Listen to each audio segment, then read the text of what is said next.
City are still alive here. Balotelli, Aguero! Special beyond special. Best player in the Premier League. Captain Marvel. Drogba! Rooney! Oh, wonderful!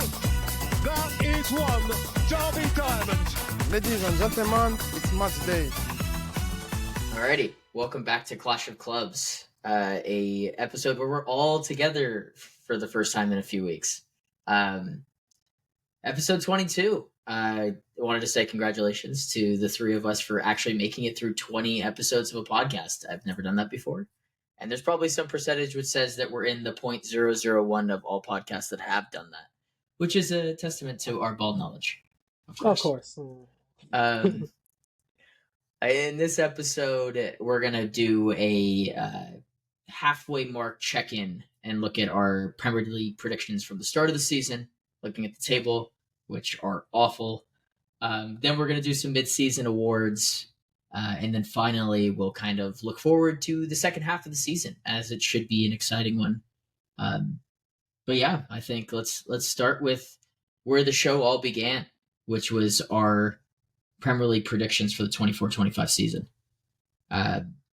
Looking at the table now, we can run through it and look from 20th to 1st. You've got Southampton in 20th, Ipswich in 19th, or sorry, Leicester in 19th, and Ipswich in 18th.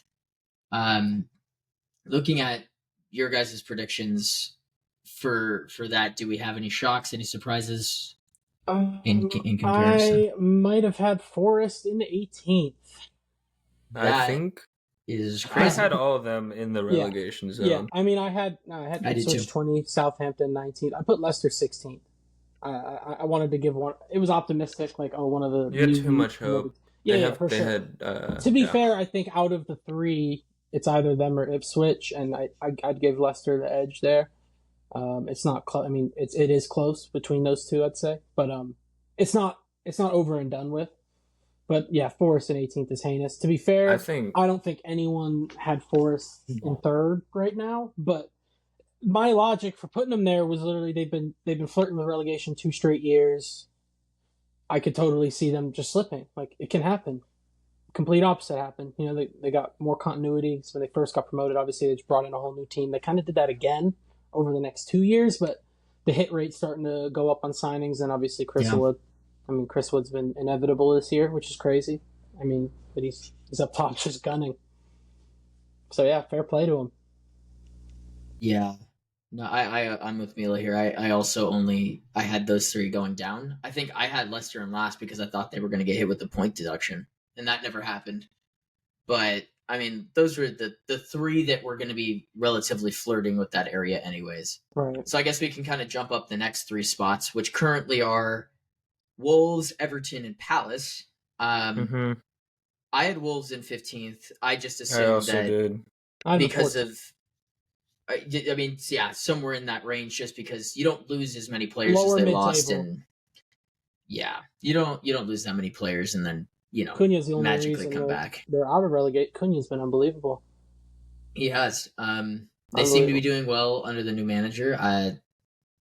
Can they stay out of that dogfight? I don't know. Ipswich has been really good, and there's a chance that Ipswich and them flip-flop places, especially if Cunha is gone in January. I think it'd take a lot to get rid of him, but it depends how badly they need to raise that money, huh? I don't know. I think they can keep him till the end of the year, but I don't know that the gap's just getting bigger and bigger. I know it's so widely talked about, but the gap between the Prem and the Championship just keeps growing. I don't see it getting any better either, which is the sad part. So you kind of want one of these teams to sneak in, but Palace I had in fucking 9th. Palace had a little higher.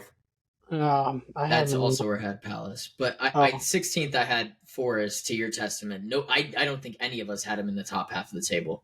I guess it just didn't seem like I sustainable. Also. I didn't compensate for Elise being gone. I mean, obviously in hindsight, it's pretty easy to say that, but I thought with the signings they had incomings though. Yeah, exactly. You can replace one with a few different guys if you set it up a few different ways. Like, I thought they'd be able to be all right because they looked really good at the end of the year last year under Glasner. So I thought they'd be able to kind of pick up where they left off. It's taken a while. They're getting back. I was going to say, to be fair to them, there's a good chance that they could end mid-table here, and it wouldn't surprise for sure. me, just with the form that they're on. And what was the other team? I had Fulham in there, which is another shocking team that's been really good. I had them in 14th. Yeah. I also had them in 14th. Me and Mila's towards the bottom is pretty similar. 12. 12's not that far off. No, but I mean, this table. Polina being league going was a huge talking It's point. those teams that have kind of thrown off the table. It's the Knots, the Fulhams, the Brentfords. Yeah, Brightons. it's in the upside down. Yeah, we didn't really account for any of them, and that's we went pretty a lot safe. Of these predictions. I think we went pretty safe. Everton, though, Everton. We kind of all of us I think overshot on Everton. I thought it was 13th. Because I had Everton in 11th because I thought that between what and I had so similar. Well, that's crazy. I thought you guys would have lower. I remember in the beginning of the season, it was like Branthwaite's second season. They were building off something with Dyche. It looked like they were building some core, and I think they finished mid-table even with the point deduction. Yeah, they were so under the idea that they weren't going to get hit again. They were comfortable. This year, I mean, if you take in the results, if they just didn't fucking blow 3-0 leads in the first month of the year, every other week, they probably are in that conversation. But now we've seen them play. We've seen them playing, especially recently. Like, they have no problems keeping clean sheets. They just don't have anything going forward, and I think that's more of a personnel thing. I think it's more of a personnel thing than a Dyche thing. Like, this is what Dyche does. He gets this out of his teams. Like, okay, we have nothing going forward. We're not conceding though. Like, we'll get a point and we'll take it. So I don't know. Maybe once the new stadium's open next year, maybe they have more money to spend on a striker. But yeah, like Beto hasn't worked out. Calvert-Lewin's still not working. Like if they get a legitimate 9 that can score goals, new stadium bounce, get some money, they can push up top half maybe next year. Like I that's not out of the realm of possibility. It's a lot to ask to get someone to go there right now. Scenario. I think it's best case scenario, but like that was the vision, I guess. Mm-hmm. I kind of want to steer the conversation away from us just saying the order, because I think that we're just going to end up bouncing here. Was there any predictions currently in yours that you guys got right? Like, is there anything in here where you're like, fourth place? Fourth place, Dylan. You got fourth place Chelsea? Wait, hold on. Okay. Did you have anything before that that's currently correct? Ooh. I've got one that's lower than that. Oh, man. That I got right. I actually don't missed think... Newcastle by 1. No. I didn't even get Tottenham right. I had them in freaking... Yeah, you had Tottenham in 9th and they're in 11th.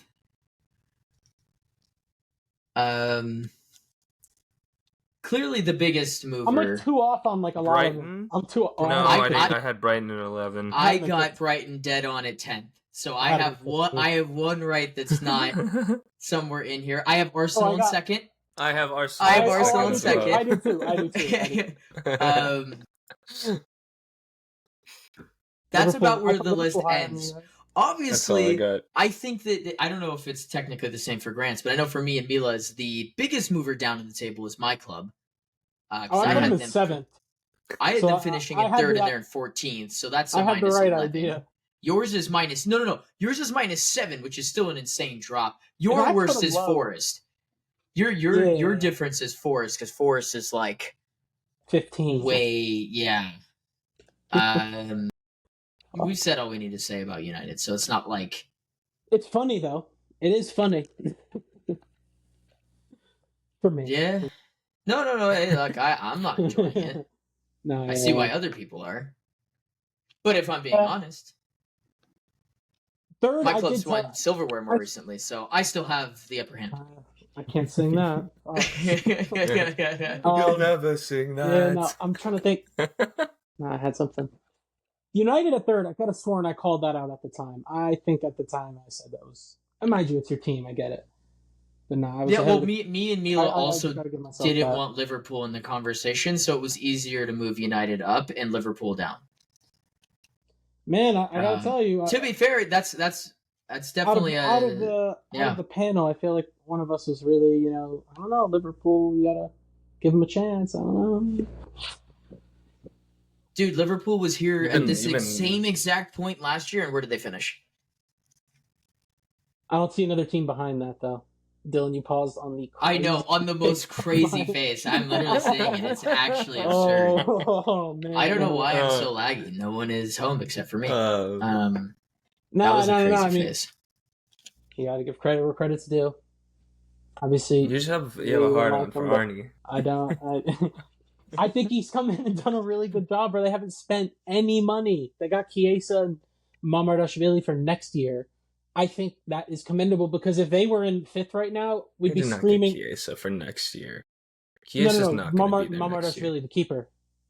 Yeah. The Georgian keeper. C.O.C, that's the only guy that came in. And they're comfortably top in every competition. Well, semifinal of the Cup. That's crazy. No one saw that coming, and I think the ownership is really lucky in that sense because people will be all over them. People will be all over them if they weren't where they are right now. But again, it's a testament to the player. They also let their best 3 players run their contracts down. Like that's criminal mismanagement. It's criminal mismanagement. When Salah comes out and says, "This is my last year," he can do one of 2 things. I still think he's going to stay, but yeah, it's not a good look. Do you guys mind if I go on a tiny tangent for a second about this? No. I do not mind. Okay. Go for it.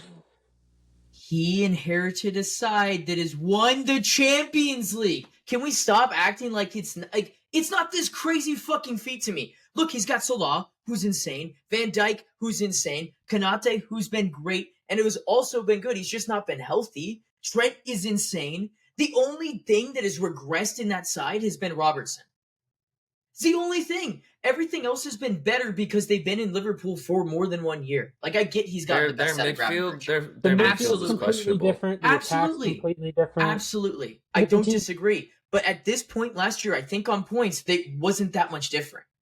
Were they not? The rest it's not a team clearly like City behind them, so that's what makes it different. The rest of the league, it's not just City though. The whole rest of the league has been subpar to Liverpool.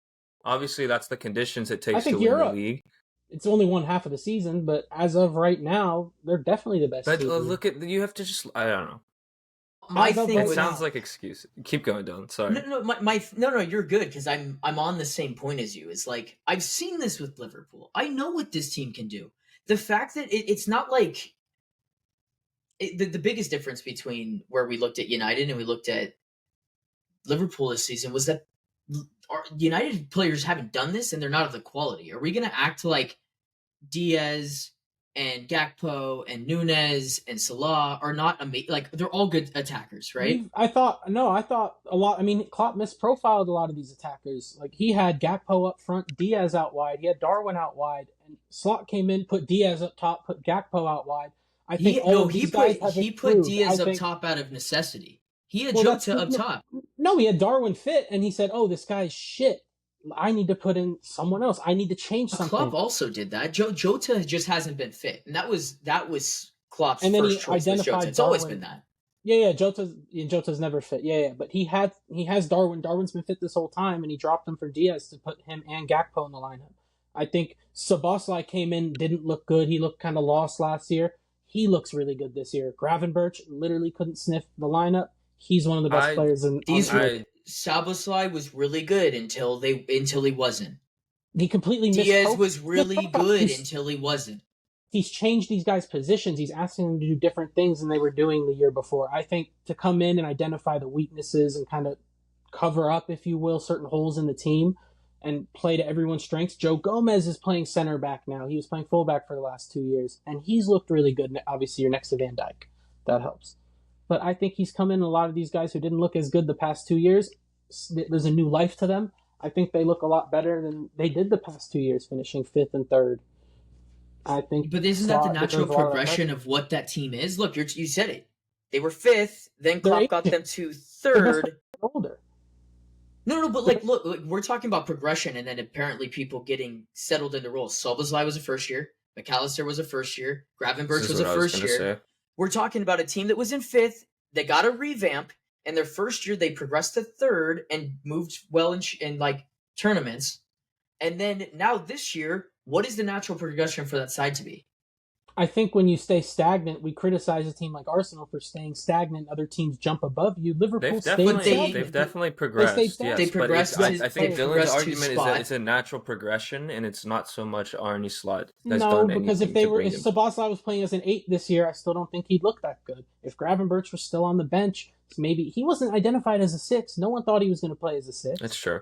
You know But what I they mean? brought in last year they brought in Gravenberch in as a 6, and now he's one of the best in the league. I think that's nuts.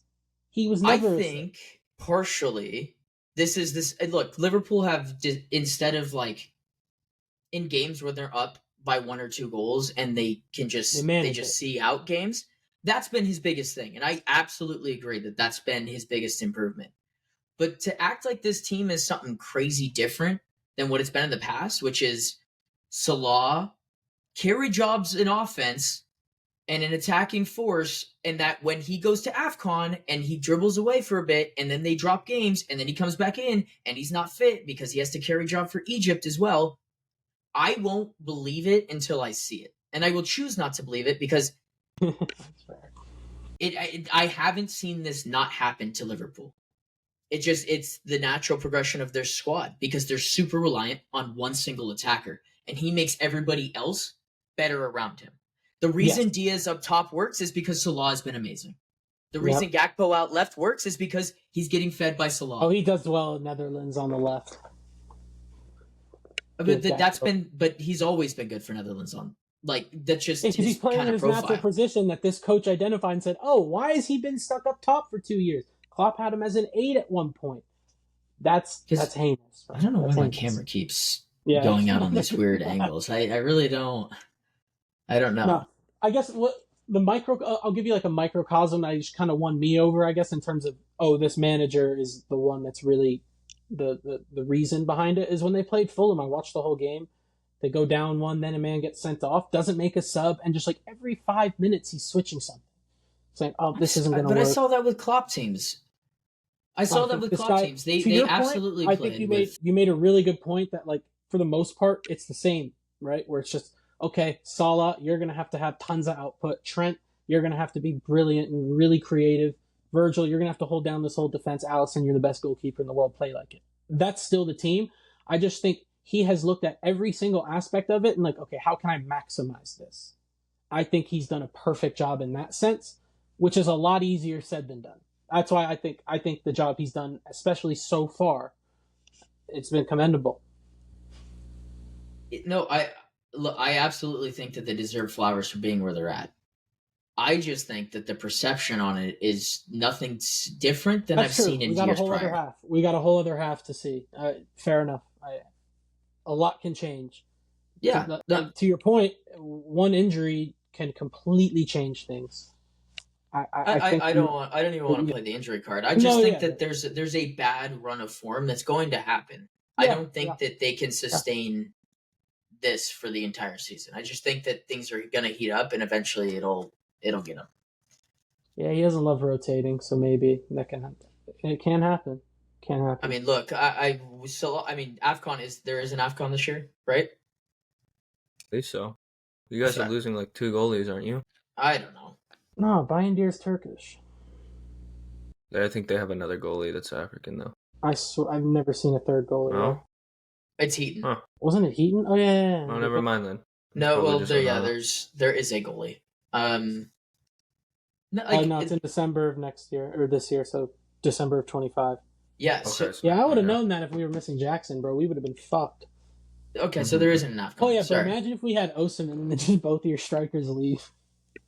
Yeah, that'd be tough. I don't know. The AFCON being in the same time zone is I've never been. Bro, they're putting. Well, apparently the World Cup's going to be in the winter of 26, or I'm sorry, 34.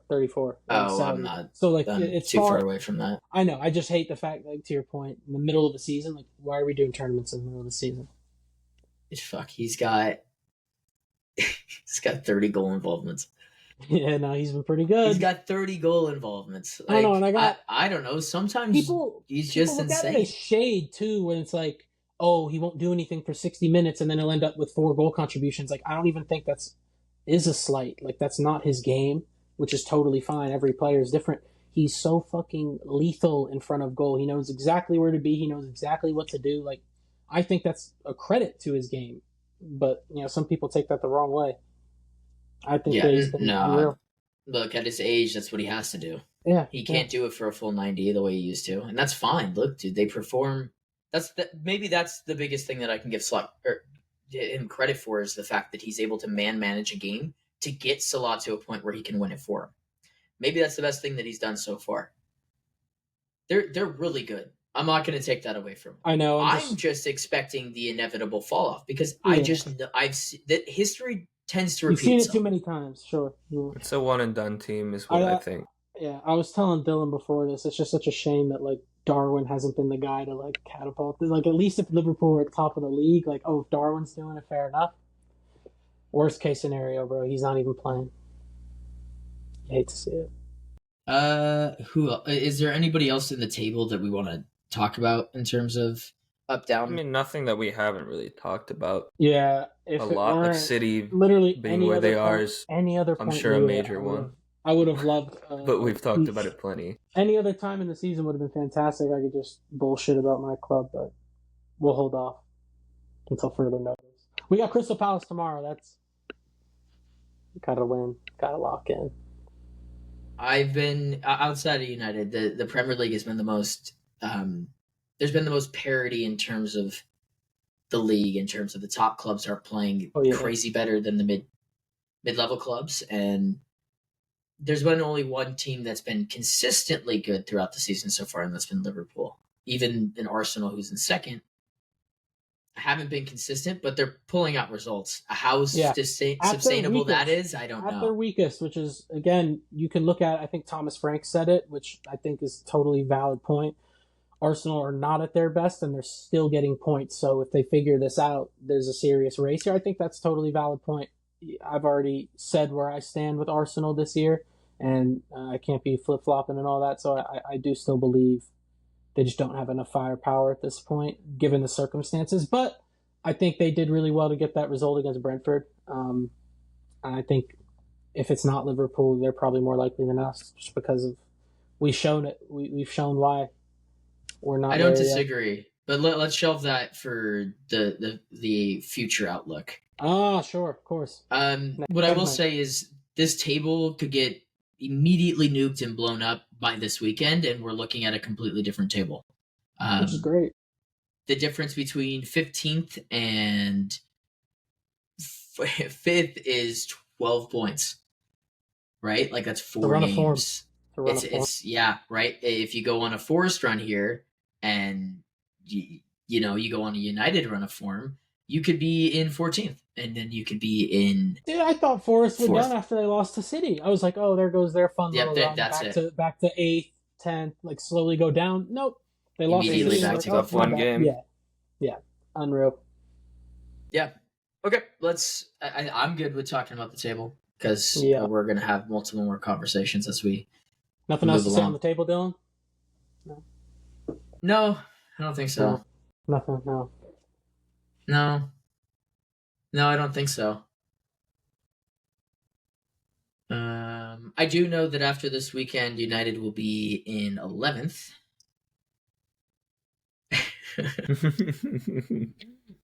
What? What's going on? What do we got? They're beating the team at the top. So. Oh shit! That would be so huge. It's Liverpool this weekend. Oh. I told you. Did you actually not realize? Why did you think I was going to do just a random United? I remember. No, yeah. I forgot. Yeah, that's going to be fun. I've seen the script and I know what's happening. So I wouldn't watch, bro. I'll be honest. If I were you, I'm watching. I'd tip the cap. I'm watching because when I was watching Ipswich, I did turn it off for 30 seconds. I was like, a lot. What am I? Coward. Yeah, but I genuinely would not blame you if you didn't turn the TV. I would go on airplane mode and just go on a run or some shit. You know me, I'm not running. So that's. I mean, to be fair, we went to an FA Cup final against City and we beat them, and then we played City a few weeks ago and we weren't supposed to beat them and we beat them. Hey, you never know. Why? That's the one thing. It's a rivalry game. Form goes out the window to a certain extent. Yes. I don't think that's the end of the world. I don't know if there's enough quality No, But the form goes out the window. I still think you get destroyed. But to your point, anything can happen in these types of games. Like if any type of game, it's this type of rivalry. So it can happen. I mean, yeah. I just think I absolutely think it can happen. I mean, did you watch the whole 7? Did you watch the whole 7 though? I think I got to 5. Yeah, because I was gonna say, at what point are you just like, yeah, I've been this. So, like, when there's no point of hope and I'm tired of watching. Yeah, we went down like 3 I'll or watch 4-1. anything into a chance. We went down like 3 or 4-1 last year to Newcastle, and then Reece James got sent off, and that was my 13th reason that day. I was like, I can't. I was fucking fuming. Yeah, so I just know what's happening. So, right, fair play. And I also said that I'd never project United to lose in a game. Oh, you did say and that. I'm not going back on my word because I won't do it.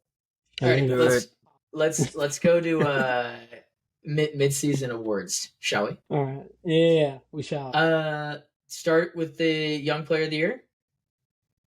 Like who we had. Who we have, and then we can talk about who are. Oh, I had the boy Ahmed. Ahmed. Do you want to give him a shot? You want to give? Oh, right. Sorry, who we had at the beginning of the year. Yeah, okay. I'll stick with it. I'll keep my case. I think we've all been singing his praises for a while. I wouldn't say blindly, but he never really got the opportunity at United. He got a few moments last year, but once Ten Hag left, like he was finally trusted to play every week, and obviously at this point right now he does look a bit burnt out. That can happen when you're the only attacking threat in the team. So I still think he's been fantastic this year. I think he's definitely still in the running for the award, but it's going to be tough when the league positioning is that low. But I still think he's one of those guys they can't let go. There's a lot that do need to leave there, but he's one that needs to stay. It sounds like United have him inked up, ready to go on a new contract, which is fantastic. Yeah, he's done and dusted. I don't think his league position really plays out. I would hope not, but it can't help, is my point there. I think the fact that it's United in that position makes it look a lot worse. But if he was on a 14th place team doing what he's doing, he'd still be in the conversation for Young Player of the Year. Yeah. So I'll stick with that. Oh, shoot. That's what I was going to say. We went in and beat Liverpool in an FA Cup quarterfinal with Ahmed when we weren't supposed to. Yeah, that was fucking amazing. I remember watching that shit. That was unreal. Sorry. Bro, we're winning. Sorry. I was doing. Say it one more time. I was doing laundry up here, and like I knew it was about to go into penalties after that the equalizer. So I was like, "All right, sweet. Let me." And I come into my room to put it away, and I hear it. And I'm like, "Bro, what?" And then I see him holding his shirt. And I was like, "No way, bro! I missed it. I fucking missed it." I'm pretty sure I had just seen you after that happened, because I was in Vegas. Here? Oh yeah. I was leaving Vegas. I had just seen you, and I was like, I'm gonna miss the game. I'm gonna miss the whole thing because I'm getting on a plane. Oh yeah, airport. Yeah, no, I was literally doing laundry. Didn't miss it. I saw the equalizer, and then awesome. I missed the actual Ahmed goal. Yeah, so I'm still I think that there is a real shout. But maybe Delap, United's form is really going to be. Delap absolutely deserves a shout. Mila, who did you have? Delap. Oh, I had Bob. Mila said he could still win it, which is not wrong. Like he really, he could. I mean, the way we're looking right now, if he came and shine, like it would only boost that. I'm not. I don't think he's actually going to win it, but I had Bob. It's gonna be a big add to the team. So there's not much to talk about in that. Yeah, no. I had Mainu in mine.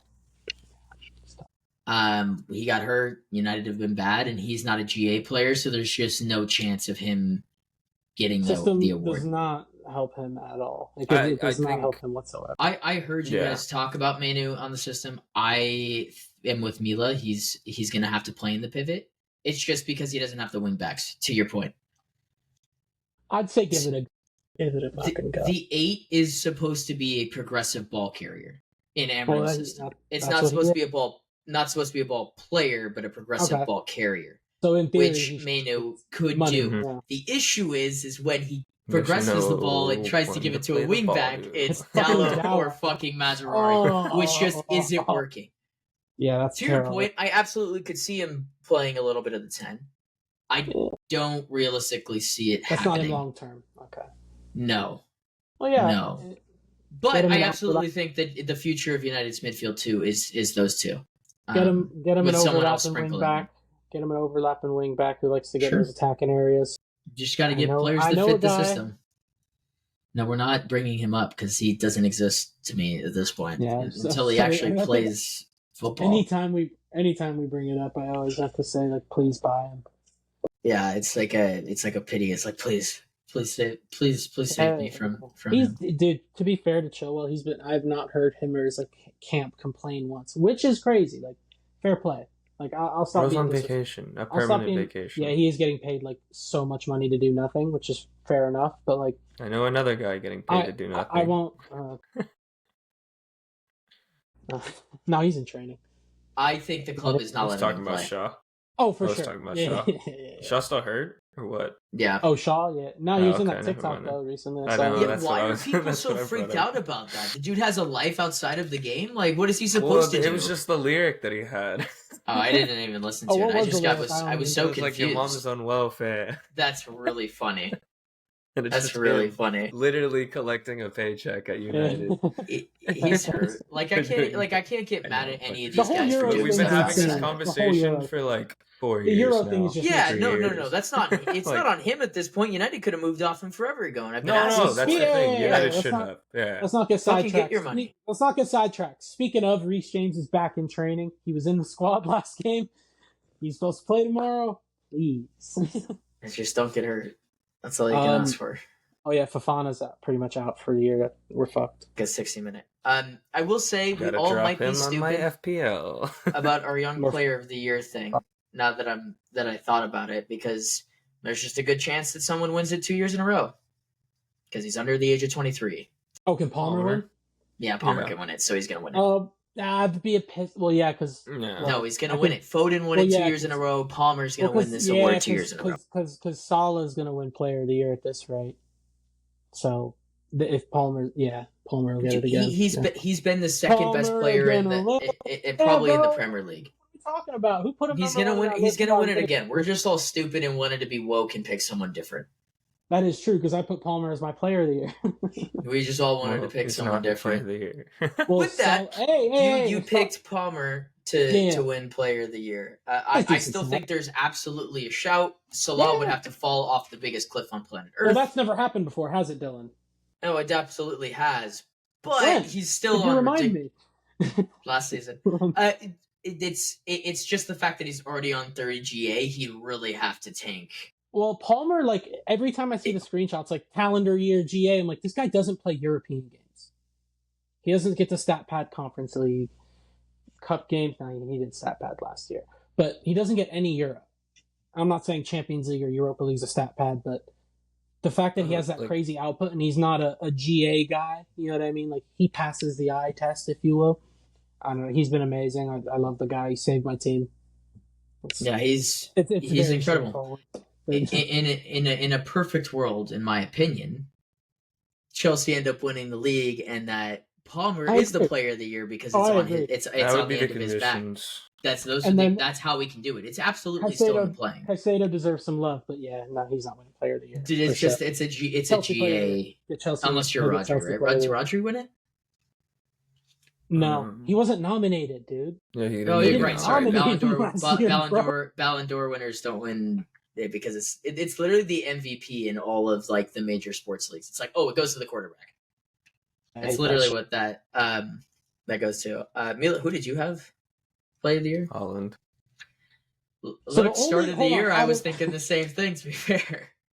And then Dylan, you had Bruno Fernandes on the stipulation that United were going to finish in top 4, and I thought that to do that, he was going to have a really good season to his not credit, he hasn't been doing that, which no one has done at United. At least it's really good on you that you prefaced it at the time when you said it, because you did say it back then. Like, if we're in top 4, he had a really good year. So absolutely valid. Like it covers you. It's good insurance. You don't look like a jackass. Well, I mean, that would have been the case. That would have been the case for United getting top 4. That would have been the progression. Would have been him being good. So, out of all those awards, the only person who didn't pick someone from their team was me for Young Player of the Year. Man. I'm just such an unbiased analyst of the game. Like that's just okay. I wasn't gonna pick right. Well, I think Bob probably would have won it if he wasn't. No, the issue is you didn't want to put Palmer twice in your list. Because you totally you're could not have. win it twice because Foden could have won Young Player last year. No. No. How old is Foden? No, he's our age. Foden won Young Player of the Year back-to-back years, which is the only. I looked this up because I was curious on the age thing, and that's why I knew that. So he's gonna win it again. Yeah, he could win both. Maybe that's the stipulation. I don't think they'd let you win both. Like, we're not going to give you this one. You already got the big one. Like, we'll give it to the next. That's how I think it would make sense. Right. That's how I see it. That's fair. But, and shout out Ahmad.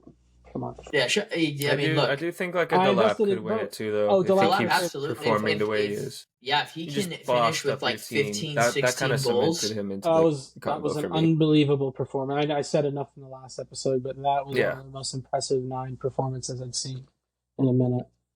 Yeah, I mean, look, if he can finish with 15 or 20 goals and he takes Ipswich out of relegation, for 15, 20 GA, he absolutely deserves to be in that conversation. What's he at right now? He's at 9, isn't he? Probably deserves to be in it. Yeah, just off just this first half. If he stays on track, he'll technically get 18 GA. It'll depend on where Ipswich lands, because if they're in the relegation zone, I don't know if there's ever been a Young Player of the Year to win and have their club relegated in the same season. Yeah, that'd be brutal. That's something I don't have as a unfortunate stat nerd, but I should have that.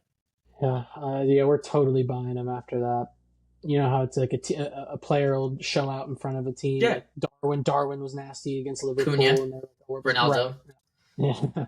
Say bye-bye to Nunes. No, but like, or Jackson. We're in for a striker, but yeah, I think they're probably end up buying him just off of that game. That's how fucking good he was. Yeah, he was really fucking good. All right, so then we've given people flowers, and so if we had to predict it out, it's probably Salah and Palmer, right? It's the safest bet, surely. So then now we'll focus on someone who's been really crap this year. Let's go with biggest flop. Who's been the biggest flop for you this season? Who's been the player? I said player, not you just company. said player as I said Ineos. I told him to pick a player earlier too. Why in our notes when I said mid-season awards and we went from player would I go to a team or structure? I just think they've been so astronomically awful and detrimental that I had to give them a nom. In the sense of not sacking Ten Hag and starting not off on bringing the wrong him track doesn't help. That definitely doesn't help. To be fair to them, they fired the guy that essentially made that decision, right? Yeah, and that's obviously, again, that can go back to it. I think they've shown that they're willing to, if they get it wrong, like we got it wrong, which is a good thing long term. I do agree with that. But in the short term, it's like, damn, like, why'd they hire him in the first place, right? Like, that's the sentiment. So I think long run, like, I can see it working out just because they're willing to, like, evaluate, understand they made a mistake, and quickly cut ties. But yeah, it's going to be ugly in the near future, I think. There's definitely an outlook where it's positive in the further future, but I think they only have themselves to blame for being where they are right now. But that does not mean that it's unsalvageable in the long term. Like, I still think you have assets to work with, but yeah, I think they kind of played themselves from the start. Yeah, it's disappointing. I don't think their summer transfer window is necessarily bad. It's not the correct one as it looks right now, but like the players that they brought in are not terrible. Like, there's a couple that didn't fit, right? They're not going to hit on everybody. The United just haven't had that success hit rate. No one but does. Like, Mazzarari's been good for the most part. Hasn't been great in this new system. Good He's not going to work as well. Right. Yeah. Delict has done good work and has been decent all season. And he's probably going to stay. But he hasn't been that bad. No. Yeah, but like United are bad. It wasn't bad business. If you're, it wasn't bad business. If you're not scoring goals, you're right. So those two are not bad signings. Ugarte is the perfect 6 in Amorim's system. So whether or not it was right at the time, it's still right now. It's keeping him alive. Xerxes is a miss. I don't see him working in any Amorim system, and I don't see him as a United player because he does. Personally, I know that it's bad that people were booing him, but look, he played fucking awful. So and he hasn't. He has no. But like, he has more league goals than Højlund, does he not? But Højlund doesn't get that type of treatment. I think that's the whole argument with why it was so disrespectful to boo him in particular. I have not seen a player at United get yanked after 30 minutes. In I don't know how long, and we've been awful, and it was absolutely 100% deserved. He went down the tunnel himself. He went down the tunnel himself. He made the decision to go down the tunnel. Because he was crying, Dylan. Yeah, that's a young because man. He wasn't good enough. There was no need to set the boy up like that, and I think it's inexcusable to do that. Set him up to do what? On a human level, to take him off of all people, like someone. He was bad. Anyone deserved it. Agreed. Anyone could have gotten it. Did he have to do it right then? I think there's a few ways to go about that. Yes. Take Højlund off, put him up top, right? Like that could have happened. Højlund shit. You know what I mean? So like Xerxes played 9 passes and completed 3 of them. If you watched him play, he was the first person I looked at the entire time and was like, he's not fit to be on the pitch right now. He's not fit to be on the pitch, and he's absolutely not the reason that he's one of the biggest reasons that United aren't holding the ball and aren't playing well. Højlund didn't play great either. Amma didn't play great. Nobody did. But the immediate change in the team when he got taken off, it was the right move to save the game. I'll give you that. How about, I should have probably framed my whole argument a little better, but why is he starting out of position? That's kind of unfair to a player who's trying to learn a new league. Hey, you got to play out of, like, yes, he's a false 9. He likes playing in those areas. When he plays well in those areas, he'll drift into them naturally from a striker's position. He's not naturally a midfielder. It's 2 completely different things, even though he ends up in the same area. So he's set up for failure, doesn't do well in a position he doesn't play, and then gets hooked and embarrassed. And then the cherry on top is the fans cheer him off. I just think it's a horrible setup, and he deserves better. If I were him, like, I would leave. I would leave, like, today. I just think that's so disrespectful to do to a kid. I think it's fucked up on a human level. That's really where it gets me. It's like, that's just fucked up to do to a kid. Like, he can clearly play. I don't know. That's a bit too far for me. And mind you, I've said some horrible shit about some players that are on my team. So, like, that's fair. But just to do it like that, I just think I didn't like it. My question is, this entire time with the Amarin thing and everything, it's about setting standards. Yes.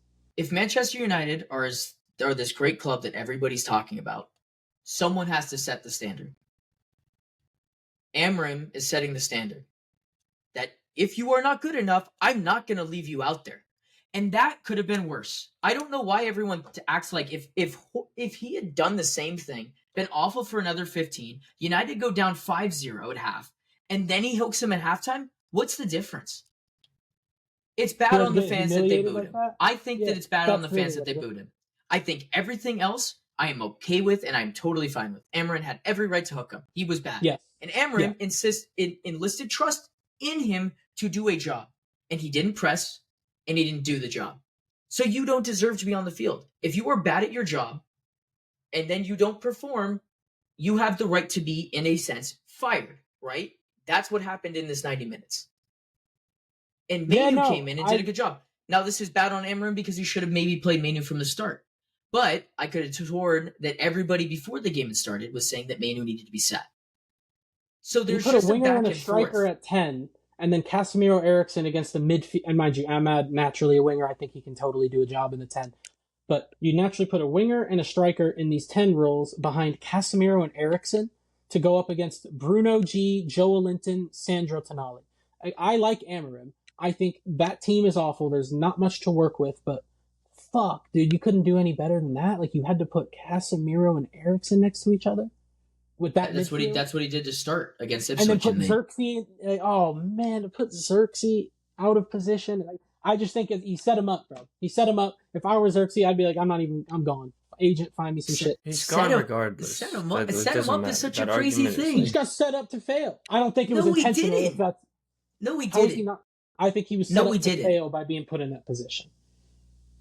He can't play any position, though. Because, okay, so if this is the thing, is you spent money on a guy who calls himself a 9.5, then what should he be able to do?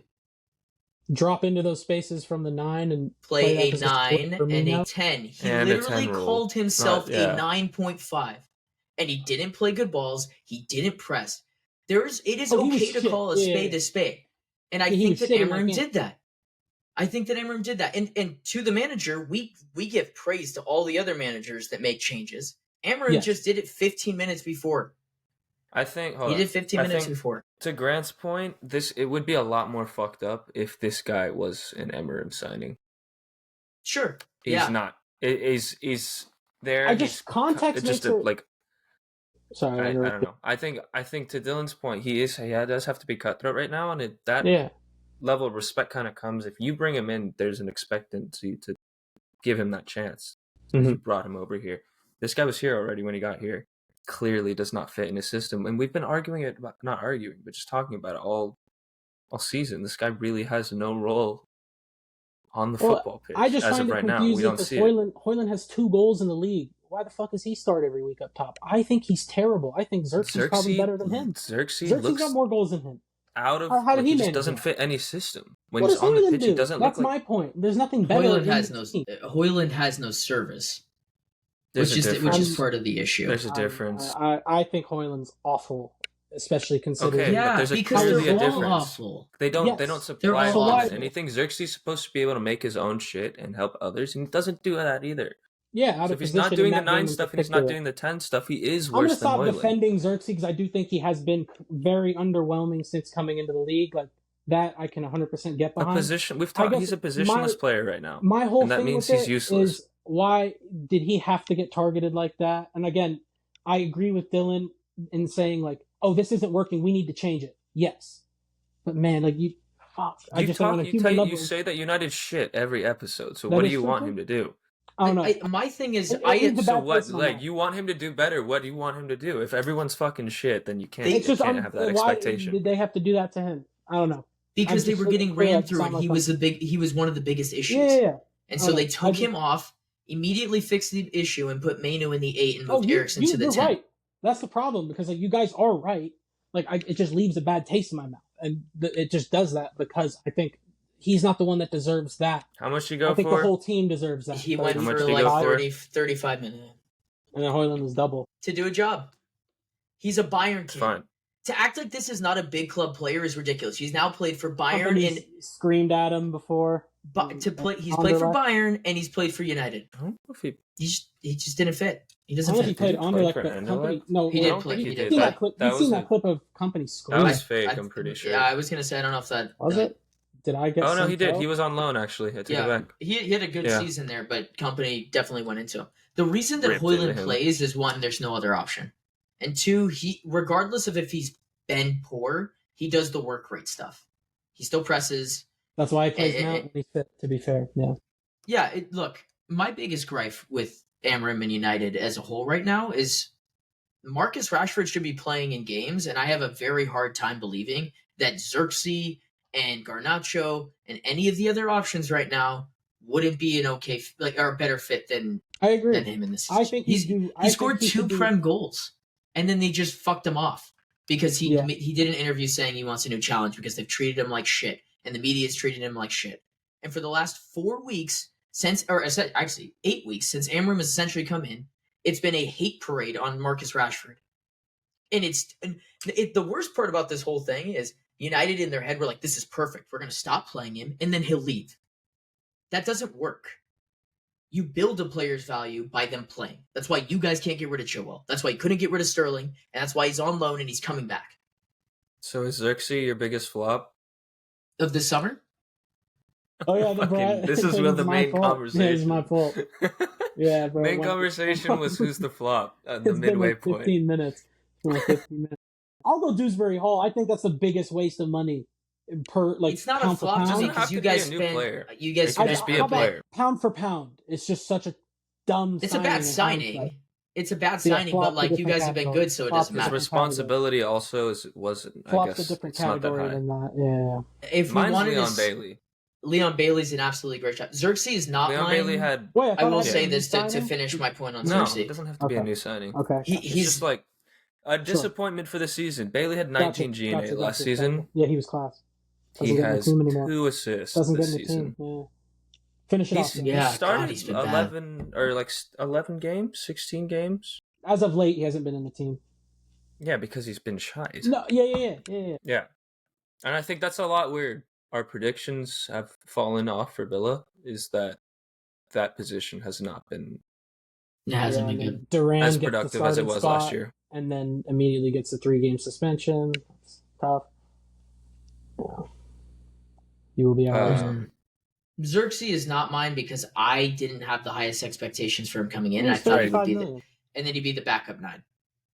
That was my thought. It was a different profile to Højlund. He'd be the backup 9. Personally, for me, my biggest flop has been Paqueta. He's been awful. Yeah. He's been awful. You were right. I'll hold my hands up. They're awful as well, so I don't want to give him too much slack because I definitely give him the most. But he's supposed to be this crazy creative player that does everything, and he's been the least creative player I've seen in the Prem who plays does more in the middle. Yeah, and like he's almost become a 6. Yeah, that's really disappointing. Would have been a perfect signing. If City was looking for one, if we not were that, looking at him. No. Is there anybody else? That's a good shout, I think. Watkins has been in the conversation just because relative. Lately, no. We brought up his GA recently, and I remember being like, "Oh, he's got that many goals." No, I know, but when you watch, he's clearly so he's not sneaky balling. So he's not a flop. Yeah, but he's sneaky balling. He started really poorly though, so I think that changed our perception of it a lot. He's had I feel like it's got to be the biggest flop has to be a United player though, right? Like I feel like consensusly we have to pick. I don't think. I did say Ineos as a piss take. Oh, yes. In general, Dalot that's has why been fucking atrocious. Dalot's a good one. Dalot is put him high on my list. Fuck. There was expectations for him to be better. He was really good last year. He was our player of the year. The system. So I didn't know player that, of the year. It makes sense. It makes sense. Yeah, it does make sense. Absolutely. He's probably my biggest flop, and he didn't get his. Yeah, no, I'll jump on the train. He has been fucking terrible, and again, he's playing out of position. There's that, but no. This is, if anything, profile-wise, this fits his position. Right, you want an attacking right-footed player. You want an attacking right-footed player as your left wing back. Mm-hmm. It's actually so crazy how many times per game he just openly ignores the system and does what he used to do. Well, just run inside. Yeah, I can't believe it. I can't believe he's still playing games. I can't believe that Amos can't get a fucking minute over this dude. Oh, is that what the youth kid? Yeah, dude, I can't believe it. Like, literally, at least 3 times a game, he starts on the wing and then brings the ball to the middle of the field, and it's like, what the fuck are you doing? What are you doing? How this works, Tom. Yeah, no, it is not how it works. Like, yes, you should cut in, but like, not. What are you doing? Just holding the ball, going, yeah. Now he's a dickhead. Yeah, I'll back that. Trash. Okay. Big drop off in performance. I think Gusto, if we're talking fullbacks, he's definitely dropped off. Gusto's dropped off. Mm-hmm. I think, but you guys have been he's good. a lot young, and he's also a lot younger. He's being asked to play in spaces he's never played in at a professional level, like in that inside 10 or inverting or as a center back. Like, that's not him. But yeah, even though he's still technically proficient to the point where I would expect him to do enough of a job, but he's looked a lot lower of a level than he was at last year. I still think there's more than enough time for him to regain his form, but he has not been good this year. Fulkrug's another shout, by the way. He got hurt in the Achilles thing. It's a new signing, though, and he just kind of disappeared after like 2 games. And dude, like Antonio and Bowen both played over. Yeah, Antonio, get well soon. Yeah. Bowen. I said I swear I said that early. I was like it'll take 5 games for him to just throw. And they're Bowen gonna go right top. back to Bowen. Just fucking throw Bowen up top. Fuck it. All right. Well, those are our worst. Next. Yeah. Let's expectation or talking points. Talking points. Yeah. Let's look forward. The midway point is not here and gone. We want to just do per our teams. Yeah. What is success for Chelsea? We'll go Chelsea, then we'll go United, and then we'll go City. I'll try to keep it brief, but I think success in terms of where we finish is top 4 Champions League if it's 5. But more in terms of the performances, we've talked about why they're not in the title races because of these fine margins. Lo and behold, these past 3 games, we've picked up 1 point. I think these fine margins have started to show. So it's about understanding that and growing from these types of things as a really young team. As Mila's always harped on, continuously seeing leadership. You need to see traits in a lot of these young players, whether it's Enzo, Caicedo, Colwill, our actual captain. Someone's got to step up. So I think just seeing the growth of the team, and I don't think there's much transfer business to be done. I think it's, if anything, clearing out a few people. But yeah, it's just each player growing individually, but also seeing how the group responds to adversity going forward. Yeah. Got to finish in the Champions League, though, and got to win the Conference League. I'm not far off from you. I think that silverware is the number one most important thing. Chelsea are a team that are known for winning silverware, so that's part of it. 100%. The second thing is I think you guys need to stay in a title challenge for the rest of the season. That would be, if it was me, that would be success. Because I don't think if there's some crazy, extension, Arsenal continues to grow and Liverpool and those just surpass you guys. I don't envision Forest kind of staying at this pace for the rest of the season. I don't know why. I just don't. And I don't think that City stays quiet during January, and I think that they end up moving up the table. And so if you do become stagnant and you do become complacent, and the title charts thing is not in the realm of possibility, there is the slipping idea that could happen. We're 3 points away from dropping out of the top 4 right now. I mean, to your point earlier in the episode, that's how quickly this table is shifting. So, staying in that area. That's what we talked about. This is what we talked about with Chelsea, is if you guys can stay locked in, then by all means, on paper, you should be title contenders. You have a little lapse of focus, and then you're competing for a top 4 spot. It's that quick, though. To your point, that the league is crazy right now. That it's just that slight change in consistency in your performances is going to bring out that one of those results. Yeah. Look, 2 losses, right, is the difference between being in 4th currently and 9th place. If everyone else was to win, it's not going to happen. Right. And I still think from the first half, I'm confident in us staying in there. You know what I mean? Like, I think over the first 19 games, it's like, oh, this team clearly has enough to stay there. But it's about application. Will they apply themselves? So, Conference League, again, it's the fucking Conference League. But they're going to be in the knockout stages, right? Like, oh, we got to win a trophy. Like, there's going to be pressure, and it's going to be a lot of backups playing in that game. So, I don't know. There's a lot of stuff. But to your point, too, I should have said that first off. But, they got to win something. Whether it's the Conference League, which I've said already, should be a lock. I don't care. Like, you have to win that. It'd be nice to win the FA Cup, too. You should want to compete for that as a team, aiming for... It's the second biggest English trophy. I think that's more important than the Conference League. But yeah, Conference League's a banker almost. But I just want one. But I'm not going to get too greedy. I'd take both, obviously. I think they can compete for the FA Cup, no problem. But yeah, winning a trophy is a lot harder. Easier said than done. So winning a trophy, qualifying for the Champions League is simply what they need to get done. But, I still want to see just the growth and development from the team, both the mentality and the performances. I absolutely agree. Okay. Palmer Ballon d'Or as well. Yeah, that would be cool. Yeah. All right. So what is... let's go United first. What is defined success for United?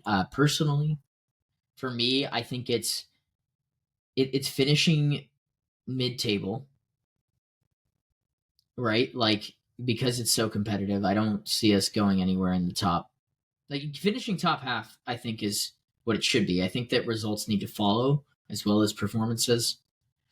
And I think that success for Amorim in his first season is winning a trophy. And I'll say this with the preface that they make some January signings, because I don't think it's possible without it. But don't you have to sell to buy? Yeah, which there's already been talks that 5 guys are going to be leaving in January. Okay, perfect. So, look, Amorim apparently is good with youth players. There's that in his locker too, that, if any time to experiment with some young guys, it's now. So I think to find success is building a culture, building some form of sustained winning, right? Whatever that is. Yeah, that's. And then obviously, if the ultimate success for United would be winning Europa League, because that gets you Champions League.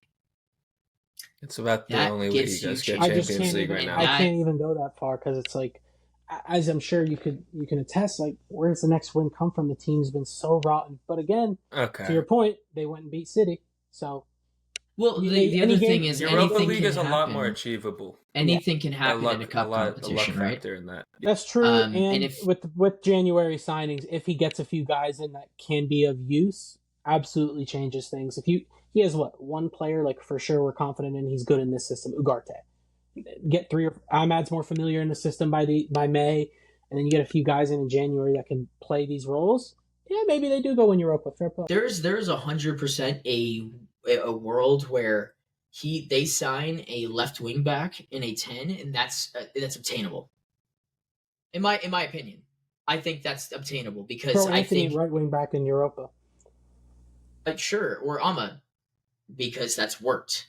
Yeah, That's a winning formula. And I think that if you get a 10, you can put Bruno there. There's just a natural slotting that happens if they can get those two guys. There's really realistic players that they can get at those two positions. It's just the money in and out. Can they make that happen? Right. You got to. Ineos has been one of those teams where they just or one of those culture things where they just figure it out and they spend the money. Apparently, I mean, it seems to be they know what direction they have to go in, so it's about getting it done. To your point, they need to get people out. They need to make some money. Yeah, because they desperately need reinforcements. So if they're really gonna ice out Rashford, which I don't love, really don't. I think it's shitty. Pure profit, I fear. But there's this growing belief and there's this growing rumor that the swap deal is happening. And I think January could provide the perfect opportunity for both clubs to make that happen. Are you talking about that Nigerian? I am talking about that Nigerian. He's got a break clause. No, that's not what I meant. But that is kind of what I meant. Yeah. I saw a Nigerian article saying that he was going to play in the Prem and wear red. Yeah, that's not actually going to happen, but no, there is a break clause. It can happen. It can. This has been a conversation that's been talked about in the summer. It's like, oh, he's going to Galatasaray, but it's January. Someone can just absolutely go. No, he wouldn't go to Galatasaray because Napoli still owns the player. No. What do you? No. I'm saying that when Osimhen went to Galatasaray, the conversation was he has a break clause. He has this is for 2-3 months until he can figure out his agent thing, and then he's going somewhere else. I mean, Galatasaray, obviously they're going to say it, but they're like, oh, we plan on having him the full year. But Of course. The bigger club comes in. But if Napoli is key, and Conte's been high on Rashford before, if that's something that they see that could help them right now try to compete, I could 100% see it happening, and I could see it happening super quickly. And then you play him on the right wing? Yeah. He's not playing on the you play him up top. You don't play Højlund. No, sorry. No, we're talking about Napoli. Sorry for Napoli. Oh, sorry. Yeah, he's not taking Lukaku's place. No.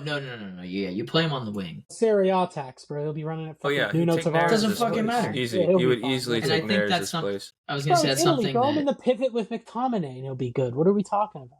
Yeah, yeah. So that's my idea of success. I don't know what you guys think. Have McTominay, Lukaku. I'd like that. I think I can't judge United by the table. It's going to be bad. I know it's going to be ugly. The only thing you look at with the table is don't get relegated. Oh, yeah, no. That's the next segment. The only reason you look at the table. Don't get relegated. Yeah, and that can't happen. That's not success though. That is just what you should be looking for on the table to define any. There should not be failure unless you get relegated. Yeah, that's the next segment. Success as a club, I think, it's got to be just consistency, like Chelsea, but building something, a culture, in a way of playing with the team. It's some chemistry around the team that makes it actually enjoyable for you guys as fans to watch. One is that's when it comes down to it. That's what it's about. You want your fans to be happy. Even if you guys are playing bad, if you were playing great football, there would be a lot less uproar right now. You know, that's true. The results, results help, but at the end of the day, people want to see good footy, and right now that's not happening. So I think that's what has to come first. Results will come if they can get that. If you can back Amorim and get some players that actually fit for his system, then that would be a success for you guys. It's slow and steady. It's well said, and just to piggyback, because I don't have much more to say other than what Mila did. I think the vision is there. Success can be judged by, is the ownership willing to progress this project to get us closer to that end goal? You have to see it. You have to see, like, okay, X is gone and Y is in. Okay, they're willing to, keep it moving. Let's go.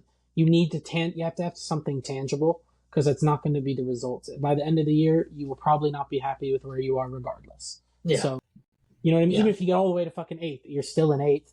That doesn't do anything for you. No. And that's a best case. No, I'm not going to say best case scenario, but that's a good case scenario at this point. So you can't judge it off that. It has to be strictly, is this ownership willing to make this work? Because I think there's there's enough where you can see, okay, there's something here, and you're Man United, bro. Let's keep it a buck. Like, there will be do something here. There will be players that want to come here. That's just it's a natural progression. The Lakers were awful for 10 years, and LeBron James went there. Yeah, I think it's a similar comparison. Yeah, I absolutely. I mean, they're definitely United have proven that they can get these players in periods of bad time. That's just what they do. It'll be harder, but there's still some out there for sure. Yeah, look, they got Casemiro. Like before he regressed into what he was. It meant something. It meant something when they signed Absolutely. him. They got Ronaldo back. It meant something at the time. They got Ibra, Varane. Look, they were aging stars, and should we talk about that real quick? Was Varane the one holding it all together? No. Fair play to him though for like putting his whole body on the line for that FA Cup though, because absolutely, he was awesome. Absolutely, I'll have respect for him forever. I wish that United had got him fucking 8 years earlier, but I love him. No, yeah, he's a legend for that. All right, let's switch off of United to go to City. Mila, what is defined success for City? I think a lot of it is on a base level similar to what I was saying for you guys. Just get some consistency going again. These signings in January are going to be huge. So bring in 2 to 3 guys that can add to the roster in the summer or in the January window. 2 to 3. I don't think we add more than 3. That'd be crazy. But I think we just got to get that scare factor back, though. Teams aren't really afraid of playing us right now. That's where a lot of these drop points are coming from. So get some guys to get stuck in, throw a little fear into the other teams. I think big ones for me are going to be games against Liverpool, Arsenal. Just because we're not in the title race doesn't mean we can't affect the title race. So I want to see them in that the entire time. I think just Champions League, though. If we're looking at a tables perspective, we have to get Champions League. Yep. There's no talk of a rebuild if we don't get Champions League. Yeah, it'll be way longer. What about Champions League this year? Do you think winning that is success? Not a priority. I don't think we need to win anything. I don't think it's a fair. To be fair, like I don't think this is not winning a trophy, like at all. Given the context of our recent success, I think it'd be okay to not win a trophy. If we come out with an FA Cup, you'll take it. Kudos, but I'm not expecting anything right now. It's kind of just stay afloat till next year and make sure we can have the opportunity to go back into those competitions and make another run in. Yeah, I think it's fair. I mean, the guys, we've talked about it enough, but to me, it's just they've been rinsed dry. You've gotten everything you can out of them. Get a few out, get a few in, get some guys back fit. We go at this again next year. I think it's totally valid. I mean, 6 out of 7, 4 out of 5, treble, like all that. Like, I can imagine being burnt out. I can imagine you're in your early, mid-30s. Oh, I don't feel the same. It's valid. So, yeah, I think to Mila's point, you have to qualify for Champions League. If you don't, that's a problem. That's a failure. But other than that, yeah, that's got to be your only priority. Yeah. I'm on the same boat of the Champions League thing. That's a must. Like, that can't not happen. Really? Because there's not enough. There's no big signing that'll go to Manchester City without Champions League football, in my opinion. It'll have to be really smart business from there on out. And that's makes it harder. Get guys, if the people we're trying to get, bona fide starters right now, are not coming. Sorry. That's what we talked about, like a Chouameni, for example. There's no shot on planet Earth, right, that you can even have that conversation. I think that City do need to win a trophy, if I'm being completely honest with you. I don't think that you guys, with how good you've been, can go without some silverware, right? Like, I think that would be a colossal failure. If we were to go into the season and say, Manchester City did not win a trophy this year. They won the Community Shield. Yeah, we're not going into the season though. No, we're but at like the halfway point with all the things that have happened. Right, and no. So like at the start of the season, I probably said we needed to win a trophy. Yeah, but that's what I'm saying. Like at the end of the season, we're going to look back and be like, Manchester City didn't win a trophy. Like I don't know. That doesn't sit right with me. Like I know you guys had a Ballon drop d'Or off, winner but tore his ACL, and then we didn't have a replacement for him. Like that's totally expected to be. You do not win a trophy. Yeah, but you guys have been one of any you of the guys next games, so I can't say I expect them to win. Yeah, we did it. We won trophies without other players before too, but like it's just we didn't have anyone to step in for Rodri, which we talked about before the season even started. This was the one thing that was going to derail the whole fucking season for us, and it happened. And we had no cover for it. Whatever the badge is, the team won 1-13. I'm not expecting a team to go on that run of form. That same team, I'm not going to expect to win a trophy. Like I can't rightfully bash them for those types of performances, or look at City and then say they should win a trophy. For me, I don't see it that way. It's like, well, to me, at this point, given the context, like I could totally see them not winning shit and sneaking into Champions League. That doesn't mean that they're not going to be ready to go next year. I think as long as they qualify for Champions League, you completely fucking throw this away and you go for it again, because if any coach can do that, it is the great bald one. We definitely need to make a run for the FA Cup. I don't think we should not try to win trophies, but I'm not going to be mad if we get fucking beat by Liverpool in a FA Cup semi-final or something. I guess... Because if you're looking at the way we're playing right now, like if we do go up against a Liverpool and they want to win some extra silverware, they're going to look at that. They're going to be like, we can definitely win that. Yeah. And they're going to come at us and they're going to fucking destroy us because our midfield's not going to be able to handle it. Mm-hmm. And neither is our tired defense. I guess the way that I look at it is you guys are the last 10 to 15 years worth of what United were in the the late 90s and 2000s. If United didn't win a trophy, then it was like the sky was falling. They always came away with something. Yeah, you guys never came away with 4 in a row. So like we've done things that that team haven't done. Like that's my point. Like they're due for one season. But why does that doesn't change my argument though? Winners win. That's what I'm saying. You guys have been the best. That's what we've been saying. These guys have done all they can. They don't want to they don't have the one it in thing we talked about. It's sports, guys. Like I get it. They're tired and they don't want to do that anymore. It's like okay. Yeah, but like you're still gonna bring January signings in. It's gonna happen. He's been openly about it. You're gonna bring in fresh legs. See how they look with new guys. You're gonna get healthy. I just think that there should always be the expectation. The main centerpiece is not going to happen. You're Manchester City. Your squad is super expensive. For the same reason that I'm talking about Chelsea getting silverware, I feel like it has to be the same for you guys. And for United, I'm even saying like you have to get silverware because it's important and it matters. Because that's no, you guys. Okay. I need to be dating Ruby Rose by the end of the year then. I think it's so different. Look, we man, have Pep maybe Guardiola, that's just my... bro. It's the guy that just won all these trophies. He is okay. It is totally okay for him to go 1 year without a trophy, given what he just did. He just tore the league apart. Everyone was complaining. I feel like so he has to win every year, or he's sackable. Like no, what? No. That's not what I'm saying. No, that he's a major failure. That would be a sackable thing. If we're a club of that high regard and he has 1 year slip up, then we have to get someone in that's going to win the next year. No, that's not what I'm saying. You're taking that out of context. That's not what I'm saying. I don't think I am. No, I think if you're going to hold them to such high regards, like my whole argument is that this guy just won so much. I'm saying because we're defining success. Like. Yeah, he's done it. He's been successful. And if he continues to not have any wins, that's where it comes a problem. 1 year off is not an issue. What I'm saying is I think that is what success would be. I'm saying that like you're currently saying like, all right, if we're successful just if we get top 4.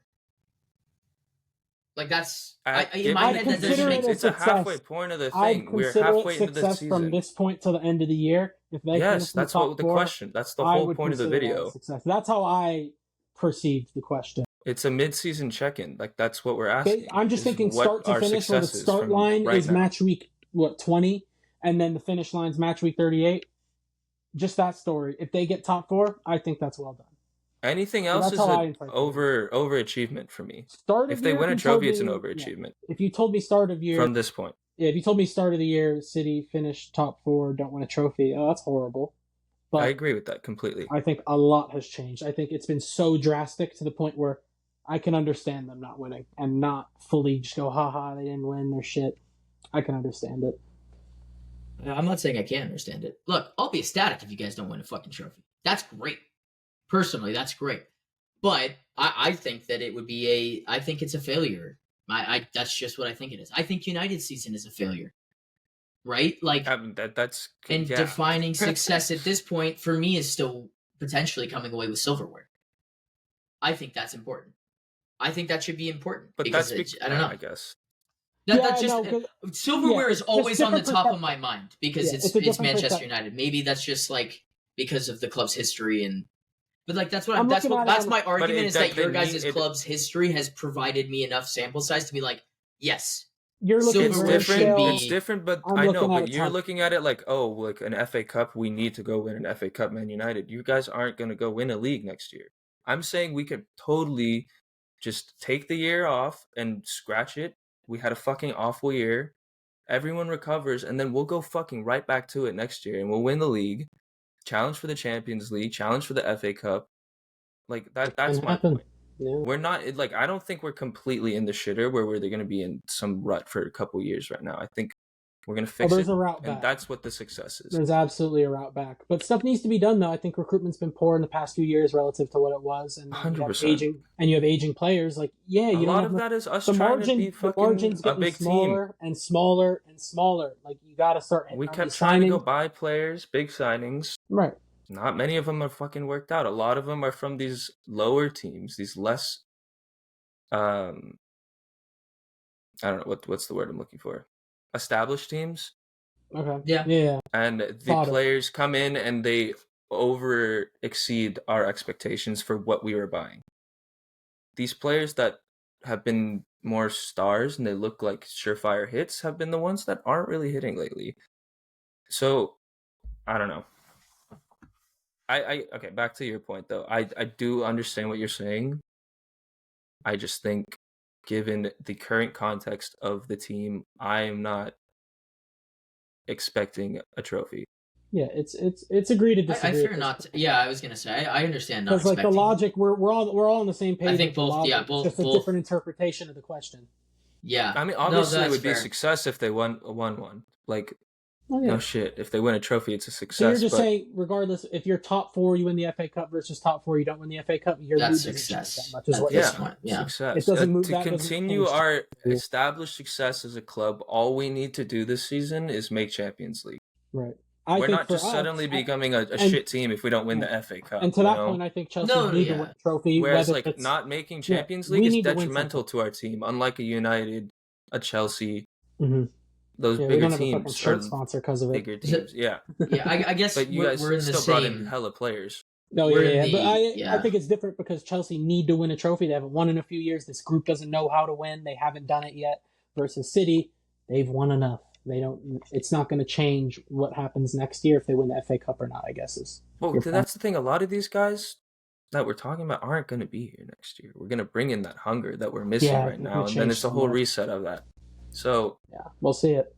In the sense that I think we talked about it a lot earlier in the podcast, but it's that we have seen that Pep is able to bring that hunger out of guys a lot. And years past where we thought, oh, they're out of it. They're not going to win another one. We fucking went and won another one. I think that's run dry. I think some of these guys, he's got all he can out of them, and right now they just can't give it, or their body can't give it. So this is where we are right now. That's where the whole the refresh will come from. So we're on the same ideology. The path just splits at the very end of the road. I'm okay with that being the I'm okay with that being the agree to disagree, because I honestly, look, if City don't win a trophy, they get top 4, it is a success. I'm not going to disagree with that because of the way that we're at right now. Personally, I just look at City and I think the trophies are a part of that. No, I maybe see that. Yeah. But okay, so then to switch, the worst case scenario for City is you miss top 4, or you miss Champions League specifically. Champions League, yeah. You don't get Champions League. It all. Would you say that them not doing any we got to business make in it to the January. knockouts too for Champions League. Yeah, right now, we're that looking is- like we're yeah, gonna have a stinker. absolutely. We need How to. about- That's I also think spelling this success. question We should need to probably make it wrap. up. This should wrap it up. Would you rather take 6th place in the FA Cup or 4th place with no trophies? 4th place, no trophies. Oh no, yeah, no, I agree with that. That's the priority. Mine is yeah. Yeah, so that should be the priority. I agree. I do think you guys need to go deep in the competition just to show that you guys are still that you know Yeah, that you got team. Unk still got it. We'd you know have what I to mean? get Unk still a got it. nice run of form, and things would have to start clicking. Savio would need to be one of those guys. Yeah. Whoever we get on the right. Bro. He only needs to do that in Prem games for me. If we get Marmouche, Is he going up top, or is he just gonna be kind of like Alvarez? he's gonna be Fill in the blank Alvarez, attacker. but even more so. Yeah, I think he's gonna be a lot more. Was he's like 26, 20? No, he's 25. 26. Yeah, so he's ready to roll. Quick, should hungry. Yeah. Yeah. But yeah, worst case scenario would be not making Champions League. Yeah, it'd be a disaster. For United, worst case scenario is there's two things. Relegation. Relegation is number one. Like that cannot happen. You're looking at potentially We're still doing Stoke. No, we're still doing sure. I just will have to support some random team. I don't really know. No, you can't do that. No. Like I'll have to support a team in the Prem to be like, Prem. I watched this team this week. Yeah, Dylan would be like, hey, you guys, I'm telling you, Brighton's pretty sick this year. Yeah. Guys, I watched Brighton. You guys don't know Brighton. No, and the second thing, and I think this is actually super important to me personally, is that Ineos don't make Manchester United too corporate. I'm really nervous about it, and I think it's one that might not matter what I think. But I think that's worst case scenario. And they're doing things that are similar, but there's still some history and some vintage to United that will never go. But I just think that they're doing some things right now that are really worrying me that they're going to run it like, for American viewers, it's like the Cronkies with their Colorado teams. And I don't think you can run Manchester United that way because that's just not the way that works. They're a club that's built and rooted in history. And these are people's lives we're talking about. Generations and generations of families that follow and love Manchester United. You can't make it corporate. I just thought Manchester United, Colorado Rockies in the same. Isn't that crazy? It's sad because that's how I'm looking. Popular baseball team in MLB, if I had to guess off the top of my head, not to go too far out of. And you know what? Like though, I for people that don't know, I work in sports. For the 7 viewers, the one viewer that might not actually know who we are, and I know for a fact that those people that work for those teams are literally corporate soldiers, and they hate it. It's like working a 9 to 5, and that's never what sports should be. From top to bottom, that's never what sports should be. It should always be fun. Regardless, my team sucks. I absolutely have fun talking about soccer with you guys all the time, right? So, like, it doesn't really matter, right? So that's my second worst case scenario, but that has nothing to do with actually the on-field production. If I'm being honest over the with long you. term, though, It's something that I'm worried about. Big scope for sure. I think our worst case scenario is not getting Champions League and not winning anything, which can absolutely happen, dude. Like you said, and with you guys, a little worse of a run. We're in 9th. Like, it's very possible. And again, I don't see that. I am confident in this team, based off what they've shown me. They have the ability to finish in the top 4 or Champions League. But yeah, that's got to be worst case scenario, right? I think for you guys, winning a trophy is a cherry on top to anything. As long as there's that continued growth within the squad and as a unit, as a collective, then I think you guys are totally fine. I don't want to stumble into the finish line and happen to win a trophy. And again, you take a trophy any way you can get it, but you don't want it to cover up cracks. And the trophy would just kind of just give you guys some chest, and it would definitely help the progression of your team. Learn how to win 100%. That Carabao final last year, calamitous. You know what I mean? Yeah. Different squad, 100% different, but it would have been good for an Enzo Fernandez wearing an arm. Chilwell wearing a fucking armband. But those types of players. Enzo won a World Cup, so I don't know if he was the one I was worried about. Yes, different. Probably Also, could have used a different name. So different. Any He's a other child player in that on the World team, Cup team. any He's a other leader in player this team. I'm just throwing it out there. Yeah, World Cup. I talked so much shit about him, and I was the one that just brought him up. World Cup, Carabao Cup, same shit. No, it's but pretty just much the same thing. To have a meaningful impact and know what it takes. Like, I played a huge part in us winning this trophy, right? Like, I think that would mean a lot to that group of players. So it is important, and What do you take, FA Cup and Europa League, or No. top 4, no trophy? I'd Top 4, probably no prefer trophy. Champions League just because of where we're at. We've been out of it for a few years. I think these players We have the money too. Yeah, I mean, we need a fucking sponsor on the front of our shirt. It's January. Like, we still have a blank shirt. I think that if you guys don't get top 4, it would undo a lot of the good that has happened at the start of the season. In terms, it literally, it's what currently is happening with Nkunku, where these rumors, it's going to come out of every which way. That's the biggest concern with this. Right. And then people become unhappy. And if they're not playing, but we're still not getting top 4, why am I not playing? It opens up a can of worms. So top 4 is absolutely. I think that's. And if you keep winning, those worms stay in until the summer. Then you can. And then you can bring in new guys. You can get rid of guys in the summer who are like, I'm ready for a new something. I like Nkunku. I think he's really good. I also think he's gone, and I think it's fairly obvious.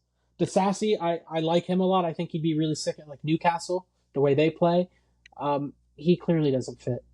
You know, like those types of guys, it's just time. You know what I mean? But if you keep winning, it's not going to get too loud. You get your top 4, you get your Champions League. Everyone moves on, and it's cool, smooth. Yeah. You don't get the where's the 40 players, because right when the season started, let's not forget, it wasn't too long ago, Chelsea was still a circus. You know what I mean? Yeah. There's 40 players. They're naming youth players twice on graphics. Like, Sterling's out of the team. His agent's putting out a statement. You lose 2-0 at home to open the season. It was a fucking shit show. And then within 2 months, it was like, oh, everything's fantastic. To your point, it's all results based. If you get the results, it'll keep a lot of things quiet. They were talking about Clear Lake and Bowley getting divorced. Like, I haven't heard shit about that in a while. It doesn't matter when you're winning. It's because we're winning. If we were an 8th, I'd hear it. No, 100%. 100%. So yeah, to your point, top 4 more than just qualifying for Champions League. It keeps shit cool, which I think is a lot more valuable than some people may give it credit for. Yeah, it also allows you to just naturally upgrade the squad and get rid of players a lot more easily. You're not at the mercy of everybody being like, I'm desperate. Right, yeah, because like you look at it's a hard sale when you're coming out of like, let's say 8th place, and oh no, he was good last year. Trust me, it wasn't his fault that we were in 8th versus, I don't know, let me just pull up an example and make sure I get this right. But let's say we finished 3rd.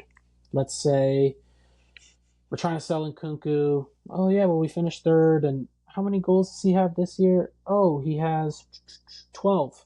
2 of them are in the league, but by the end of the year, he's going to have at least 20 because he's playing all these Conference League games. He's going to play Cup games. So, to your point, again, it just everything ticks so much better when you get your point. I agree. All right, let's finish this off so that we can round it out at an hour and 30.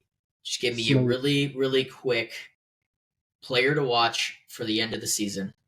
Who is the player that you are most invested in for the rest of the season?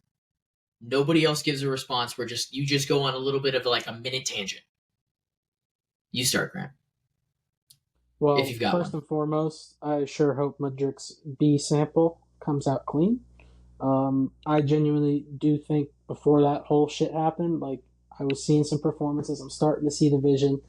But I guess I'll stick with my team. I just had to give my boy a shout out. But Jackson, for me, I've been heaping praise all over him since we started recording this. The past few games, you're starting to see a little dip in form, which is totally fine. It's expected. You know, not everyone's going to have a perfect game every week.